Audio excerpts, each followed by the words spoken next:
The cheers of victory still echoed through the Ambassador Hotel ballroom, a vibrant symphony of hope and political triumph, when a single, horrifying sound shattered the night, forever altering the course of American history and plunging a nation, already reeling from loss, into an even deeper abyss of grief and unanswered questions.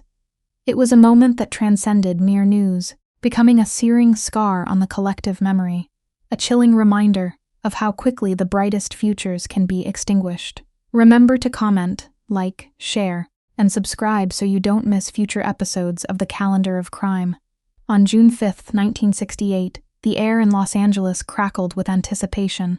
Senator Robert F. Kennedy, fresh from a hard-fought victory in the California Democratic primary, was riding a wave of momentum that many believed would carry him to the White House. His campaign had been a beacon of optimism, drawing diverse crowds with promises of unity and social justice. As the results poured in, confirming his win, the Ambassador Hotel became a scene of jubilant celebration.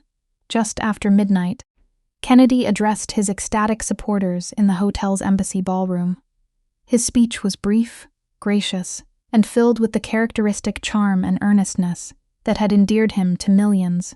He thanked his campaign workers, his family, and the people of California, concluding with a hopeful vision for the future of the country. Following his address, Kennedy was escorted through a crowded kitchen pantry, a shortcut intended to lead him to a press conference. The pantry was a chaotic scene of bustling staff, discarded dishes, and the lingering aroma of celebratory meals. It was here, in this unassuming and ill-secured passageway, that destiny took a dark turn. As Kennedy paused to shake hands with a busboy, a young man named Sirhan Sirhan emerged from the crowd, a .22 caliber Iver Johnson cadet revolver clutched in his hand. In a terrifying blur of motion, Sirhan fired multiple shots at close range. Chaos erupted. Kennedy fell to the floor, gravely wounded, as his wife Ethel, pregnant with their 11th child, knelt beside him in horror. Several individuals, including Kennedy's bodyguard and former Olympic athlete Rafer Johnson, bravely tackled Sirhan, disarming him and pinning him against a steam table. The scene was one of utter pandemonium, a mix of screams, shouts, and the desperate efforts of those trying to help the fallen senator.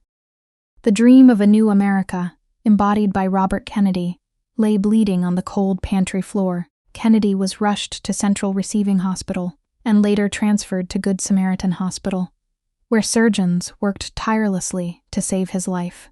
Despite their heroic efforts, the bullet that entered his brain proved fatal.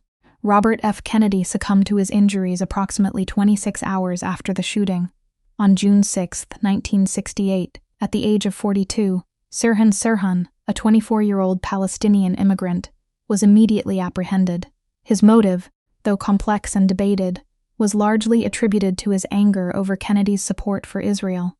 He was convicted of murder in 1969 and sentenced to death, a sentence later commuted to life imprisonment when California abolished the death penalty. The assassination sent shockwaves across the United States and the world.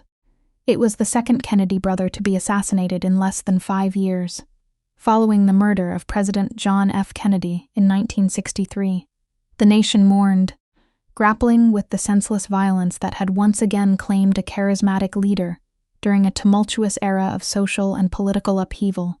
The legacy of Robert F. Kennedy, though tragically cut short, continues to resonate. He is remembered as a champion of civil rights, a voice for the poor and marginalized, and a politician who inspired a generation with his vision of a more just and compassionate society. His death remains a poignant reminder of the fragility of hope and the enduring impact of political violence. Thanks for watching.